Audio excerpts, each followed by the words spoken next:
Hello मेरी प्यारी प्यारी सखियों। माई हॉबी माई लाइफ की दुनिया में एक बार फिर से आप सबका दिल से स्वागत है। आप फिर से आई ना छोटी सी कहानी सुनने के लिए। मुझे बहुत अच्छा लगता है जब भी आप लोग आते हो, कहानी सुनते हो और प्यारे प्यारे कमेंट्स करते हो। मुझे आपके कमेंट्स पढ़ने में बड़ा मज़ा आता है। तो आप लोगों से रिक्वेस्ट है कि आप कमेंट्स ज़रूर करिए। अगर कहानी पसंद आती है तो भी, और नहीं आती है तो कोई सलाह देकर जाइए, ठीक है। और लाइक भी कर दीजिए जिससे मुझे और प्रोत्साहन मिले कि मैं आप लोगों को और नई नई कहानियाँ सुना सकूं। तो चलिए कहानी शुरू करते हैं।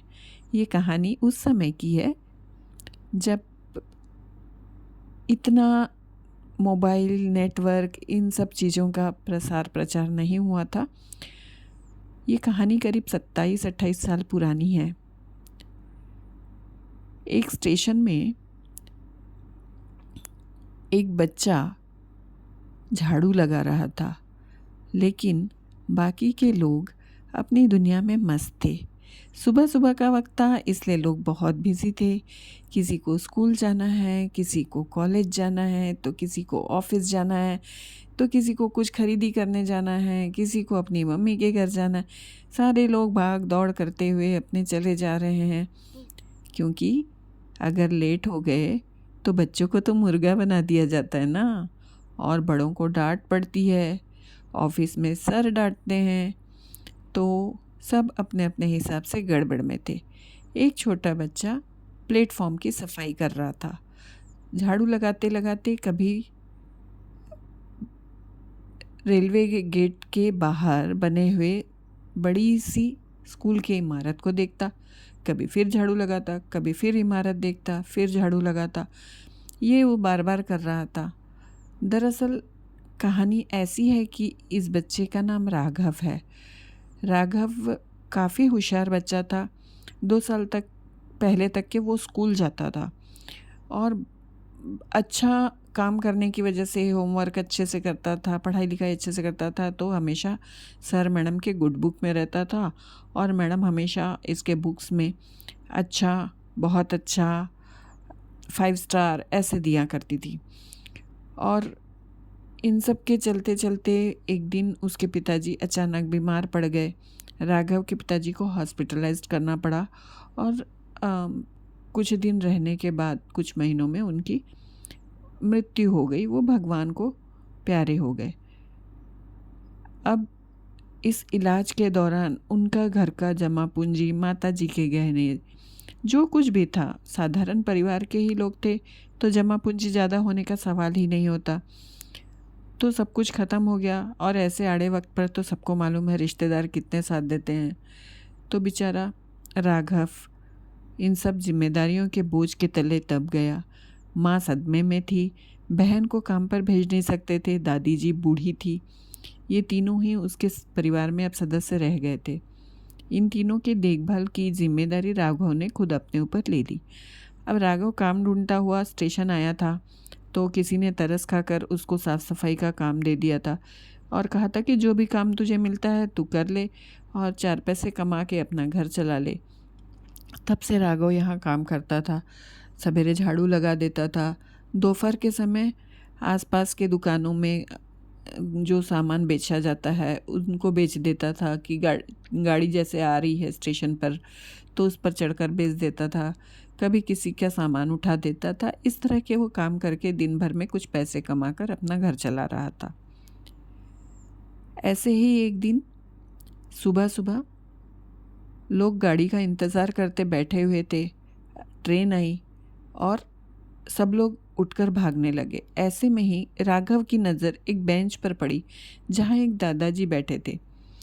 और वो दादाजी अचानक ट्रेन आने की वजह से हड़बड़ी में ट्रेन में जाकर बैठ गए। उनके हाथ में एक छोटा सा झोला था जो वो वहाँ बेंच पर भूल गए। राघव दौड़ा और वो डब्बा लेकर ट्रेन की तरफ भागा, लेकिन तब तक ट्रेन निकल गई थी। और आवाज़ देता रहा, लेकिन दादाजी को आवाज़ सुनाई नहीं दिया, और डब्बा राघव के हाथ में ही रह गया। अब राघव उस डब्बे को कभी देखता और कभी पेट को हाथ लगाता, क्योंकि छोटा बच्चा था ना, उसे भूख भी लगी थी और उसे लग रहा था कि इस डब्बे में क्या पता पनीर हो, क्या पता कोई अच्छी सब्जी हो, क्या पता कोई पूरी भाजी हो या कुछ मिठाई हो। उसने उसे खोला नहीं, लेकिन डब्बा देख के तो बेचारे बच्चे को मन हो रहा था।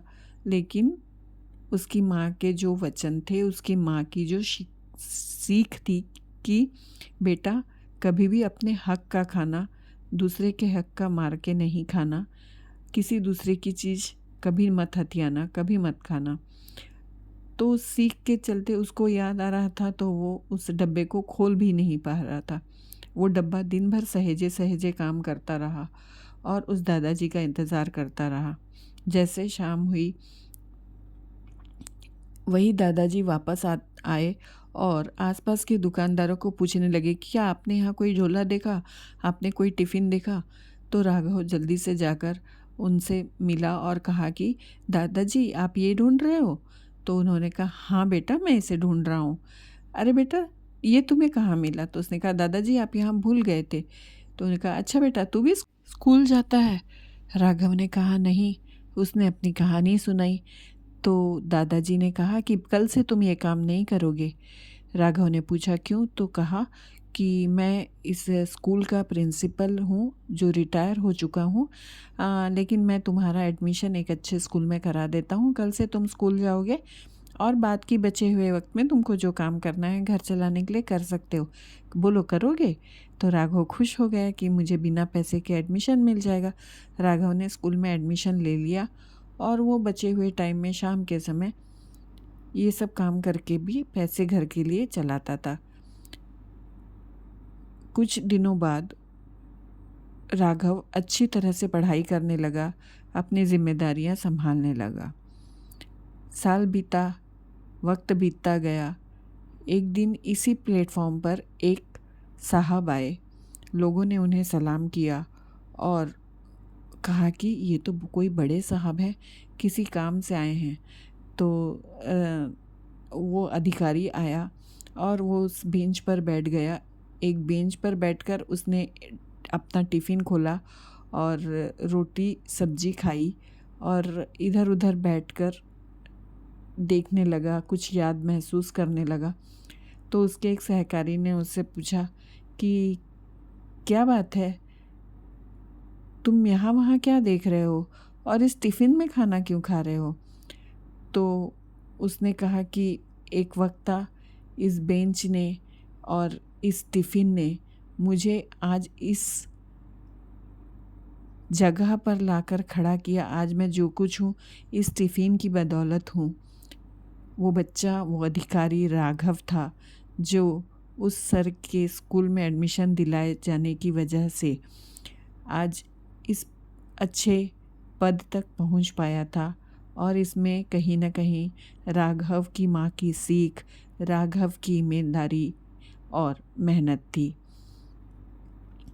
जो आज वो बच्चा इस ऊंचाई को छू पाया था।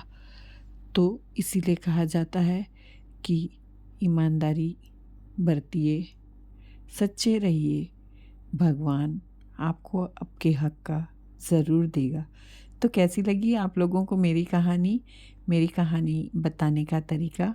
आप लोगों को कैसा लगता है ज़रूर कमेंट करिएगा। और ये कहानी आपको कैसी लगी मुझे ये ज़रूर बताइएगा। अगर आपको मेरी कहानी पसंद आती है तो प्लीज़ लाइक शेयर सब्सक्राइब ज़रूर कीजिएगा। फिर मिलेंगे, बाय बाय।